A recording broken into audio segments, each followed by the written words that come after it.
আমার মনে হয় যে এটা এই পর্যায়ে আসতো না যদি ছাত্র সংগঠনগুলো নিজেরা বসে একটা সোশ্যাল কন্ট্রাক্ট বা নিজেরা একটা বোঝাপড়ায় আসতে পারতো। যেহেতু 5ই আগস্টের পরে সব জায়গায় সংস্কার হচ্ছে, ছাত্র রাজনীতির বিষয়টাও ছাত্র সংগঠনগুলোর নিজেদের বসে একটা নতুন রূপরেখায় একমত হওয়া উচিত ছিল, এবং সেটা হতে পারতো যে হল এবং একাডেমিক এরিয়ায় একাডেমিক ইয়াতে যে সাংগঠনিক ছাত্র রাজনীতি সেটা কিভাবে চলবে বা চলবে কিনা, এটা যদি আগেই ছাত্র সংগঠনগুলো বসে একটা চুক্তিতে আসতো, এই ক্ষেত্রে আমার মনে হয় ছাত্রদের দিক থেকেও ছাত্র সংগঠনের প্রতি বা ছাত্র রাজনীতির প্রতি যেই বিদ্বেষমূলক পরিস্থিতি তৈরি হয়েছে, যে মুখোমুখি অবস্থান তৈরি হয়েছে, সেটা হতো না এবং এই ধরনের কোনো পরিস্থিতি তৈরি হতো না। এটা আমি মনে করি যে আমাদের ছাত্র সংগঠনগুলোর এখানে আরেকটু ম্যাচিওর হওয়ার সুযোগ ছিল।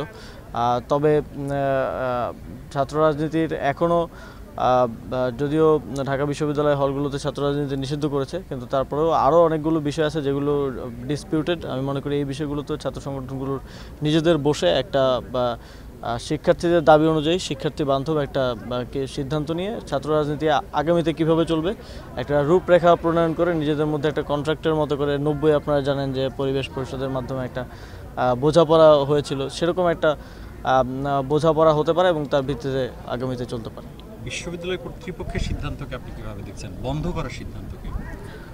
এই বিষয়ে আমি কোনো মন্তব্য করতে চাই না। আমার মনে হয় যে এই পরিস্থিতি, আমি যেটা বললাম যে এই পরিস্থিতিতে আসাই লাগতো না যদি ছাত্র সংগঠনগুলো নিজেদের মধ্যে একটা বোঝাপড়ায় আসতে পারতো।